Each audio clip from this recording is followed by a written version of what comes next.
السلام علیکم ناظرین، آج ہم ہومیوپیتھک ادویات کے مختصر تعارف کے حوالے سے 16ویں پارٹ کے ساتھ آپ کی خدمت میں حاضر ہیں۔ آج ہم جن ادویات کا ذکر کریں گے ان کے نام ہیں ارجنٹم میٹیلکم، آیوڈم، کالی کارب، نائٹرک ایسڈ اور سفلینم۔ تو چلیے شروع کرتے ہیں۔ ارجنٹم میٹیلکم یہ دوا چاندی سے تیار کی جاتی ہے اور سرد مزاج کی گہرا اثر رکھنے والی دوا ہے۔ اعصابی نظام پر اس کا گہرا اثر ہوتا ہے، اسی طرح دماغ یعنی قوائے عقلیہ پر گہرا اثر کرتی ہے اور کرکری ہڈیاں مثلا کان کی نرم ہڈی اور ناک کی نرم ہڈی وغیرہ پر گہرا اثر کرتی ہے۔ کرکری ہڈی کی گلن سڑن اور خرابی اور کینسر میں مفید ہے۔ زیادہ بولنے والے، گانے والے اور مباحثہ وغیرہ کرنے والوں کے گلے کی خرابی میں اور آواز کی بندش میں کافی فائدہ مند ہے۔ ٹانگوں کا درد جس میں رات کو اور مرطوب موسم میں اضافہ ہو بہت کام آنے والی دوا ہے۔ ٹانگوں کے درد کی اصل وجہ معلوم نہ ہو سکے تو اسے لازمی استعمال کرنا چاہیے۔ اسے دماغ کی کمزوری، عقل اور یادداشت کی کمی اور ہذیان میں اونچی طاقت میں استعمال کرنا چاہیے۔ وقت سے پہلے بڑھاپے کے آثار اور جھریوں میں سارساپریلا کی طرح مفید ہے۔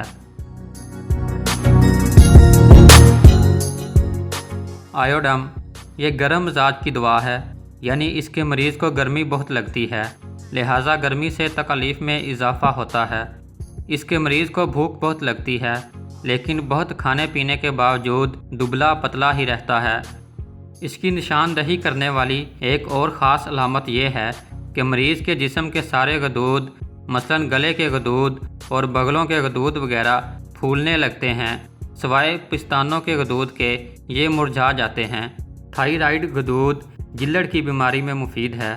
اس دوا کی تمام تکالیف میں بے چینی بہت نمایاں ہے، لہٰذا مریض آرام سے نہیں بیٹھتا، دوڑا پھرتا ہے کیونکہ وہ کھاتا بہت ہے مگر پھر بھی دبلا ہوتا ہے، اس لیے کھانے کی انرجی کو استعمال کرنے کے لیے دوڑا پھرتا ہے، لیکن مریض تھوڑی سی محنت سے بھی تھک کر پسینے سے شرابور ہو جاتا ہے اور بسا اوقات اس کا مریض بغیر کسی وجہ کے مارنے اور قتل کرنے کی خواہش رکھتا ہے۔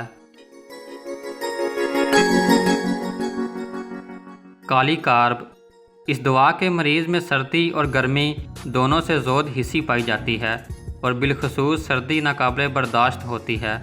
بچے کی پیدائش کے بعد کی شکایات خاص کر کمزوری اور کمر درد میں بہت مفید ہے۔ آنکھوں کے اوپری پپوٹے پر تھیلی نما سوجن میں مفید ہے۔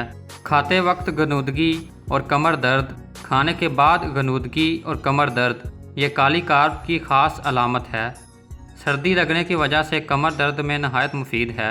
اسی طرح سوئیاں چبھنے کے درد کی بھی یہ خاص دوا ہے، اور اگر حرکت سے سوئیاں چبھنے کا احساس ہو تو برایونیا دوا ہوتی ہے۔ تپ دق اور پھیپھڑوں میں سوراخ ہونے کی صورت میں بھی مفید ہے۔ نائٹرک ایسڈ یہ بہت گہرا اور لمبا اثر رکھنے والی دوا ہے۔ اس دوا کی رطوبتیں اور اخراجات سخت بدبودار ہوتے ہیں، یعنی بدبودار پیشاب، پخانہ اور کان سے بدبودار پیپ کا اخراج، اور ہاتھوں، پاؤں اور بغلوں میں سخت بدبودار پسینہ پایا جاتا ہے۔ منہ، زبان اور ہونٹوں کے پھٹ جانے میں مفید ہے۔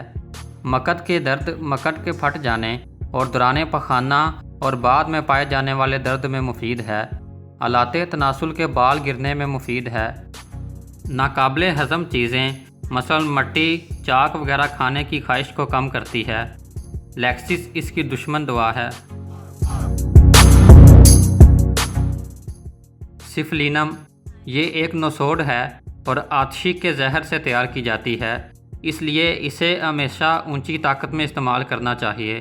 اس دوا کی علامات شام کے وقت شروع ہوتی ہیں اور دن کے وقت ختم ہو جاتی ہیں، یعنی ایسی بیماریاں جن کی علامات غروب آفتاب سے یا رات کے وقت شروع ہوں اور طلوع آفتاب تک ختم ہو جائیں تو اس دوا کو استعمال کرنا چاہیے۔ یہی وجہ ہے کہ بے خوابی میں بھی اس دوا کا استعمال کیا جاتا ہے۔